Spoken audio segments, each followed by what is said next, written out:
Hello, everybody. So it's me again, Stuart, and I'm here this week with my good friend Mads Hejrskov, who's currently teaching in Sweden. He's a fall coach. So Mads, please introduce yourself. Hello, I'm Mads Hejrskov. I'm a coach actually on all three weapons, but working mostly with foil and epee. Besides, I'm international referee on foil and epee on the GP list in foil. So today I want to talk about active defense. I will start with the foil. You can apply this on all weapons if you want, but let's start with foil to make it simple and pedagogically correct. The purpose of the, you can imagine active defense in many ways, but this idea I want to talk about is to force your opponent, force the attacker into a reaction by controlling the distance and controlling the line within which he can attack you, forcing him to finish where you want him to finish. Yes. So we're talking about taking away the initiative from the attacker and trying to take it as a defender. Yes, you can say that, but it's more about like using his initiative against him, to forcing him to finish where you want. Yeah, you can say you take away the initiative. All right, so you let them believe that they're in charge, but yes, in fact, yeah. But you can do this two ways. Basically, you can either invite them, as we see, like give them the opening. And then of course being prepared, or you can close the lines you don't want them to attack, and typically that would be the line within which they prepare. By narrowing the distance slightly and closing the line where they prepare, they don't have space for more than one disengagement, unless they're ready for it. So if you show, for example, if they're preparing in the inside line, you block the quad side, and when they disengage, you have them where you want. And if you time it correctly, you can actually block it, parry in 6. You know it's the only way they can attack you. They can finish the attack. If they decelerate, of course, you need to open the line. If they drew back, you say these broken time attacks, which are very popular these days.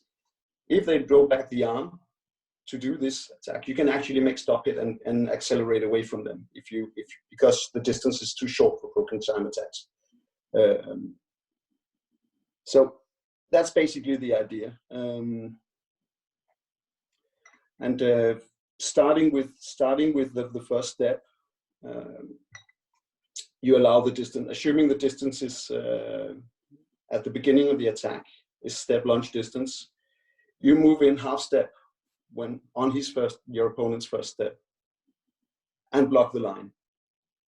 And depending on his reaction now, you can see what you must do, because this way clearly, if he continues in the same speed, he must change the line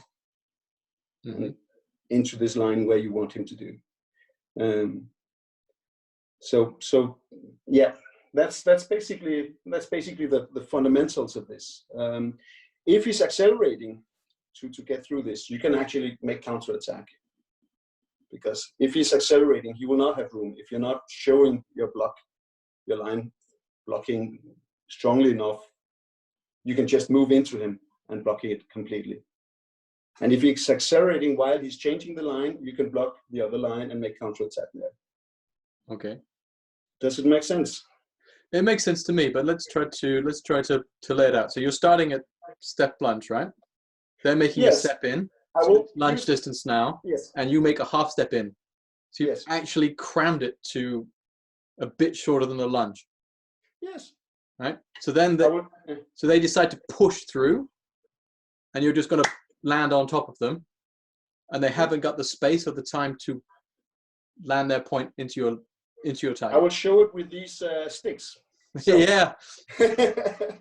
Now we have these sticks. This is the attacker. He's moving forward. I'm moving in, closing the line here. If he's going right, if he's disengaging, I have him here. Yep. If he's continuing forward here, I can block him. Okay. If he's moving back his arm to make a broken time attack. I can hit him and accelerating away from him. So what he can do is decelerating, of course. This way I can open the line again. I can open the distance again and either repeat my move, aggressive move towards him, or make point in line. Because now he's more than step lunge distance away from me. So if I keep the line, he will walk into it. Yep. Last options from this situation, because I move to off distance when he's decelerating, is I actually have chance to make attack on preparation, because if I start my step lunge now before him, it will be my attack. Oh, okay. But that one, you're asking the referee to make a decision, right? We actually do that normally most of the time. The thing is that most attacking fences are so good, so when they see I'm moving off distance, they will catch me up, so I don't have the space. Yeah. But you see it sometimes. You see it sometimes people are not focused enough and they don't understand what's going on. They will hesitate.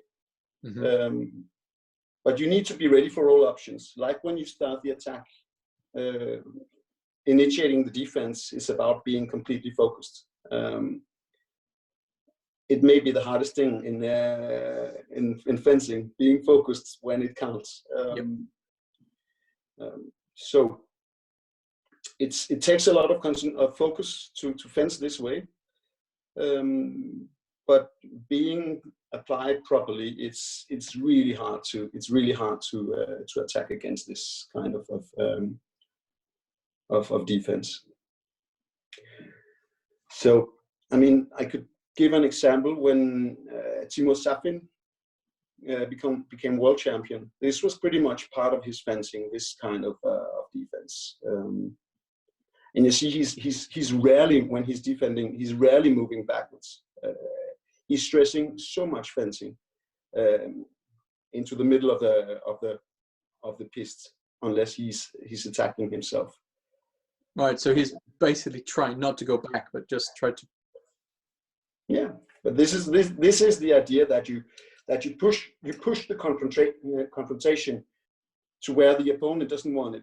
We all know that this being forced backwards can be hard, because now the opponent he can pick and choose. You need to get inside this rhythm and forcing him either to hesitate so you can make either attack or preparation, or accelerating so you can make counter attack, or committing himself to the finish so you can make parry riposte. I mean, because that's the attacker's ideal, right? Is that you go back, so it's nice step lunge distance, and they can just disengage or double. I mean, whatever they like to do, they just come and hit you. So yeah, but you see today in foil and in saber, it's a little more, and I envy the sabreurs that saber is from the starting point a little more dynamic sometimes than the foil today. But still, you see those waiting attacks. They're like moving forward, like Alex Marcial, this dog leash, and when the distance is getting there, he's incredible at finding somewhere in through the defense. But this is yeah, but he's not the only one that can do it, right? I mean, but there's so many of them. That's a big, tall, left-handed Italian friend. Yeah. He's just amazing. Right? He's just. But then he's also good at pushing people back fast, so he can attack from the outside. Yep. And when he does that, he's lethal. Carozzo is another example of a guy who's making these really like hesitant and waiting and but you can this way the idea, the purpose of this kind of defense is forcing these guys to committing themselves for a finish. As my colleague Pierucci once said, creating the illusion that I want to either make counterattack, and secondly stressing the distance, so suddenly I'm in control of the distance. Yeah. So in your example, right, everything happened in a small area. But when I think of what's been happening in the World Cup circuit and in the last season, if you look at Erwin Lepescu and Foconi, their defense against this kind of long, hesitant flicking attack, they're using 3, 4, sometimes even 10 meters, going back and always stressing.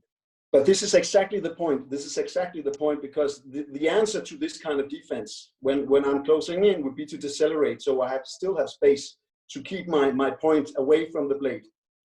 So this way you open up again, and you either repeat the thing. This is exactly the point, that how they are defending. They are both using variations of this defense you're talking about. They're moving in, stressing the distance. When the opponent is decelerating, they are moving out again, either making line or repeating the action. So they're always trying to push the confrontation. And if you don't get the desired reaction from the opponent, they're moving out again and repeating. Yeah. This is back to where I started. For me, I mean, I'm not saying I invented this defense. I didn't,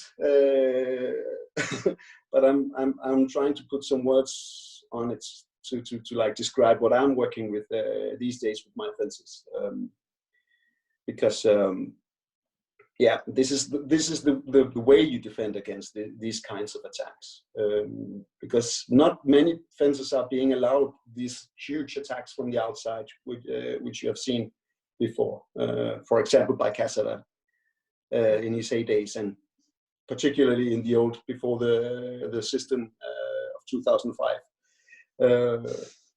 Where they had these almost like cavalry attacks against each other. Yeah, you could flick from almost anywhere, do almost anything. Yes. So this is like the key in this kind of defense they're using, and Foucault and Lepichou are both very good examples of how you do this. They're like atypical fences in many ways, both of them, but actually the idea behind this kind of defense is really the same. And speaking of Foucault, he's another one who will try and use this defense to finding a way of making attack on preparation. I think Erwin Lepichou, his flesh counterattack while ducking his opponent's flick to his shoulder. He does that. That's an amazing hit. Yeah. I mean, you would think, his size would be a disadvantage, but no, he's found a way to make it work for him. Lepichou, he's pretty much my size. Well, I mean, we're not small guys, right? But on the international circuit, we're well below average.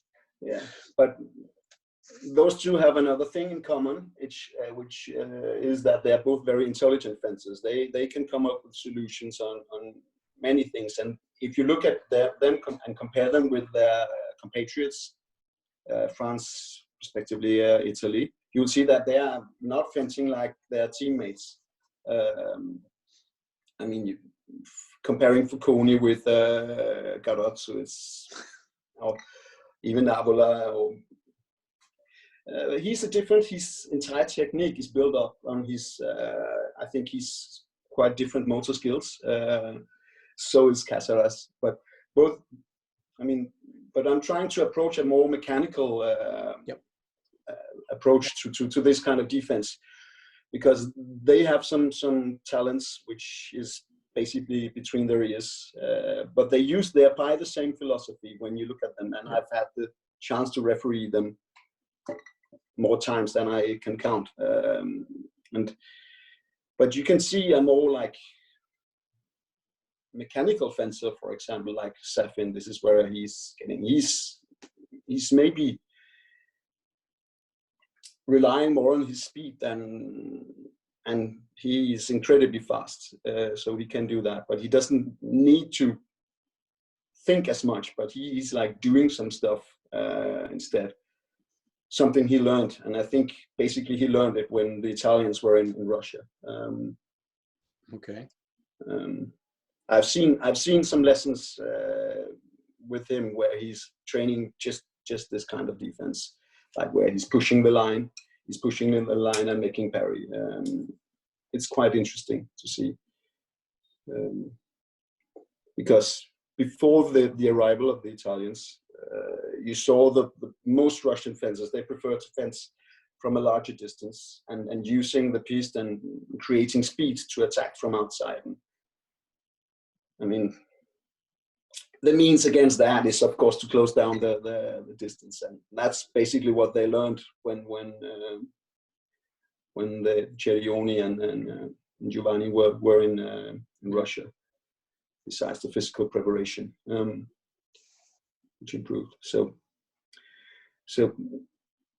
I hope it makes sense what I'm talking about. But yes, of course, yeah, but it does to me. But it also means that, I mean, it's the focus of the attacker to attack for such a long period. In their mental strength must be huge, and the defender as well. Right. So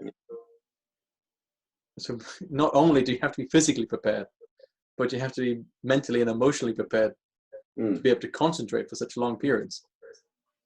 This was one of the main points when Giovanni was on our training camp this summer camp, was that you simply do not start the attack. You don't enter, as he said, and which is a good example for what the attacker is doing. Like when you're entering this distance where you start being dangerous to each other, you simply do not enter this distance if you're not focused. That means you are focused from the beginning, because all of us who've been fencing against Italian fencers, if you're waiting, they will take the initiative. So that means they're practicing from very early in their career to be focused. When the referee asks them, "Are you ready?" They mean it seriously. They actually they are ready, and you know that as a separer. You know that as a separer. If you're not ready, it's a little, yeah. I mean, we're already ready. We're already make our plan for the first 3 or 4 moves it's already there, right? So we already know what we're going to do. So we have to be super ready. Yes. Otherwise, you just take 2 steps, stop, and suddenly you're being called counter attack against you. Yeah, but you see in today's spoil is not that different. I mean, it's becoming, especially in men's spoil, it's getting not fast as in dynamic, but fast as in that some guy will take the initiative.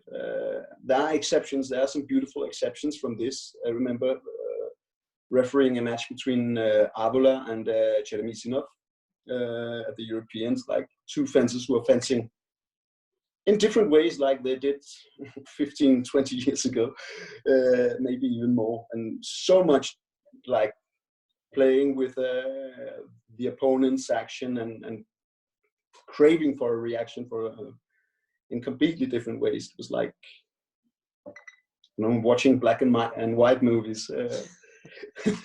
But most others you see it especially in team competitions, like it's so intense. The American fencers also, when it says allez, they are moving forward, and maybe they're opening, but they're stressing the confrontations from the beginning.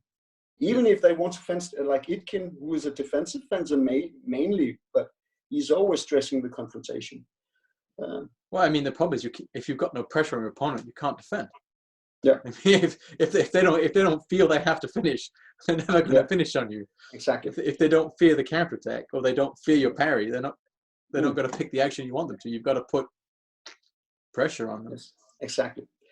And that's more or less the point with this kind of defense, is like some way to put words on what you have to do and to, what can you say, mechanize your preparations for the match, so you know what you have to do. You don't have to come up with something for yourself. Like, I think we all tried this in our lives, fencing good matches, but losing them because we ran out of ideas. At the end, we were very inspired from the beginning, and suddenly we're like losing it and getting mentally tired.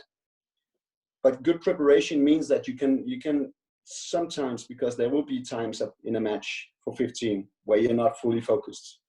Yep. But if you have some routines, that they can actually help you to regain your focus. And if your routine, for example, is to stress the finish of your opponent, it will give you some time. Of course, he will get used to this. Your routine should be then, when you see that he's prepared for your stress, is to, instead of moving forward, now you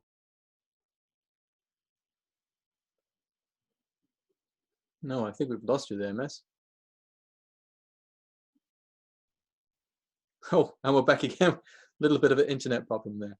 So, Coach Mads, you were just saying people lose their focus sometimes in fights. They lose their ideas, but if their routine is to stress people. Yes. But you have this routine, which means you don't have to think about the first step you take, because it will be forward. Your routine should also include, of course, that during a match for 15, you can assume that your opponent will start adapting to your defense. So your routine is that you basically have two options. I had to do it the right way, speaking with the British, is that, of course, now you can open the distance from the beginning. If he's pushing forward, you open the distance the next time to make him think what's going on. And I don't need to mention that you don't always defend. You don't always defend. Sometimes you actually try and take the initiative from LA and try and stressing your opponent by attacking him. Well, you have to, don't you? Right? I mean, yes. You can watch Richard Cruz in Shanghai when he won, right? I mean, all he wants to do is score hits on defense because he's fantastic at it. But he knows that sometimes he's got to push up and he's got to hit. Actually, his attack rate was about 70% successful, but he only did like 4 of them. But just to put some pressure on, and then he soaks it back up. So, but Richard Cruz is, which very few people know, that he's a wonderful attacker. And on the old system before 2004, 2005 season, he made a lot of attacks, points on attacks. When he was in last 8 at the World Championships in Havana in 2003, I was there. He beat my compatriot Casper in 16. Casper Pedersen, that is. Yes, Casper Pedersen. I remember. He was, at that time, he was making a lot of beautiful attacks with finish flick in the shoulder, or feinting flick and then going directly. It was, all in all, he's a different kind of fencer. But you're right, he's using the attacks in a very intelligent way, just to make space for his defense, which is his preferred area. But being a smart guy, he knows what he has to do. Oh yeah, he knows he has to mix it. He knows he has to. Yeah. It's a good example. So that is, of course, the key for this. But as our subject today was mainly defense, we've been talking about that. But having like two different routines, so I would call it even one routine, that your starting point is that you stress the distance. And your alternative, your plan B, is sometimes just to spice it up, that you open the distance in the beginning. From this open distance, you can even feint counterattacks, which is actually a very good action. Like just opening the distance and making the opponent believe that you're actually trying to attack him. He knows that he should just finish, but it's a weird situation. Wow, you were talking about Nick Aiken earlier. Yes, he does. He hits those, and he also uses them to block with. He really uses those super well. Yeah, but I'm impressed with him. For me, he's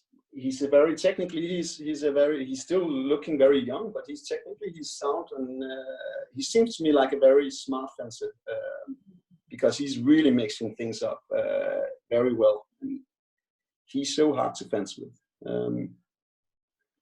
And he's making those attacks, even though he's like off tempo, but he's making them so convincingly. So sometimes people simply stop attacking him and like hesitate, and he will get them.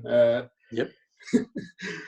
Also, because even if there are 2 lights, he will always look at the referee as if it's his attack. I think his own coach called it the audacity of youth, actually. Yes. Right. Yeah, but it is. But he's done quite well with the audacity of youth. Quite well. Blended with some regular fencing skills. He will be a very interesting fencer to follow the next couple of years, because can only see him moving forward. But you're right about the US men's team, right? It's always pressure, right? They're always putting that pressure on you. Yeah. Even if it's fake pressure, because they just want you to counterattack, or they want you to feel that the pressure's over so you can start to attack, and then suddenly they'll hit you with a counter, or they'll take the blade up again. Or, I mean, exactly. But this is the move from there, where even if, for example, you don't really want to attack, is that you're pushing hard from the beginning. And when the opponent is opening the distance, you stop. When he is moving forward, you start moving forward again. And now you're fencing, counter time fencing. You can even, if you're a Nick Itkin, you can even like just try and finish and see what's happening, and then try and rely on your confidence. Or you can feint the attack and make a counter time riposte. I was going to say, for the rest of us mere mortals, just maybe a half step with a feint, or a half lunge with a feint attack, coming back, parry riposte, or maybe even closing it to really slam the line down. Yeah. Depending on how you prefer it, right? But yeah. But for me, this is like the very interesting part and very stimulating part of the game. Also giving lessons on these options and trying and put them into a box where your fencer is learning these things as conditional reflexes.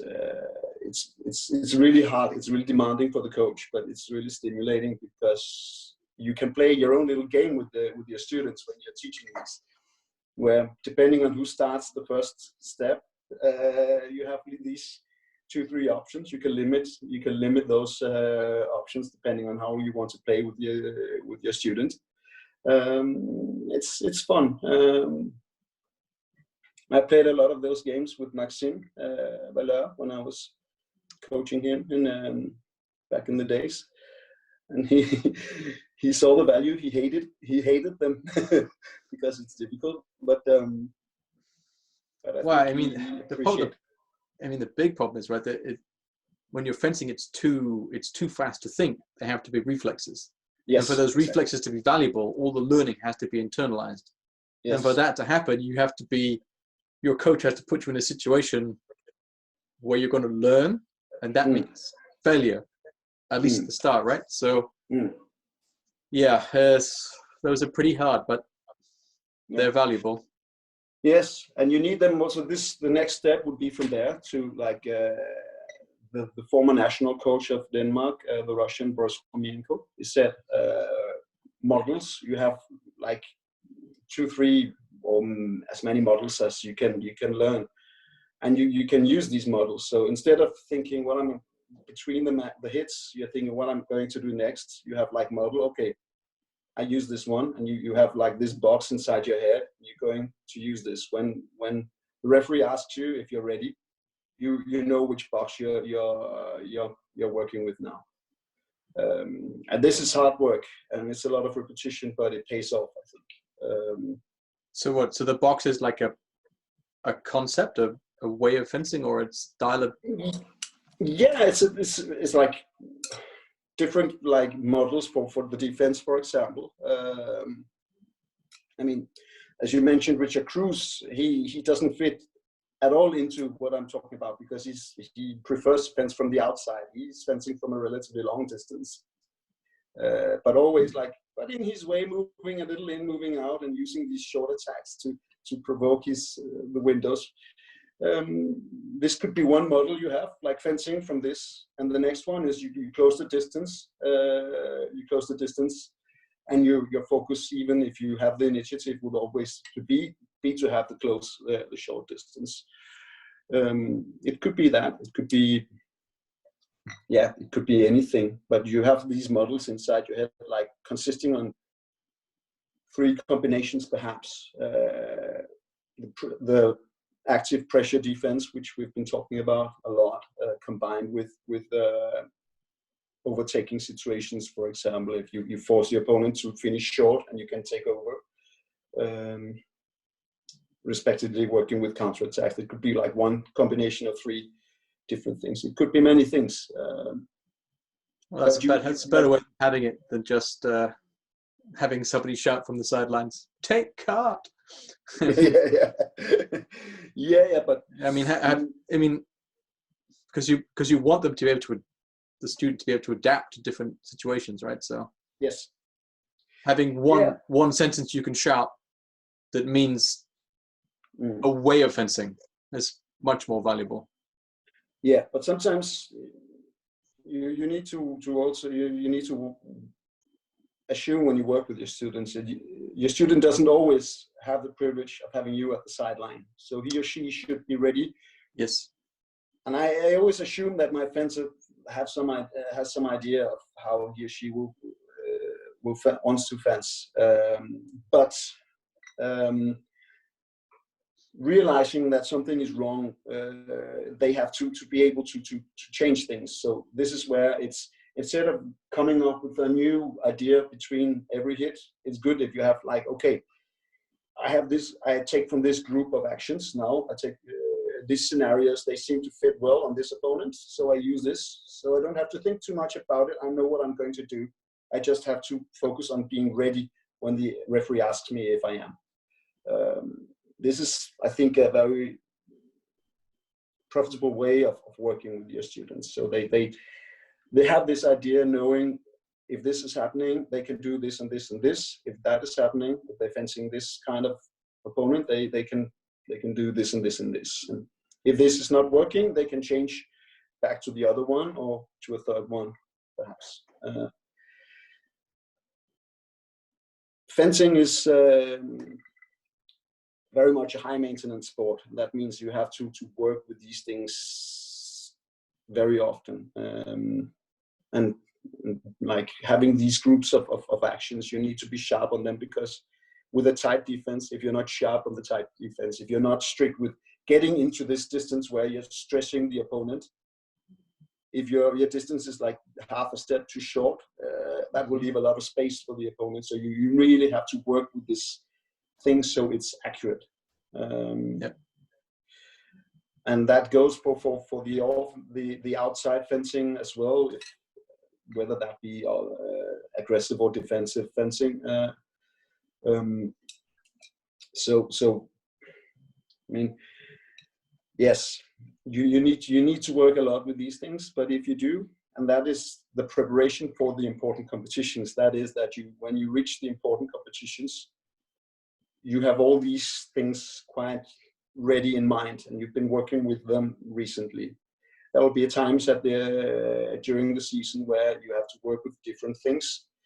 You also have to develop as a fencer. You have to focus sometimes on your footwork, on your physical shape and stuff like that, on your mental work. And you can be injured sometimes, and that means you're not 100% prepared all the time, and you have to accept that.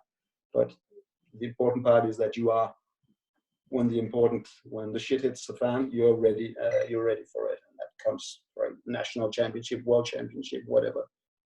Or there's championships of Wrexham, it could be. But wow, we're good. With the memes are traveling back in time there, mate. Wow. Okay. All right. So we've been talking for about half an hour, so I think that's a good time to call it.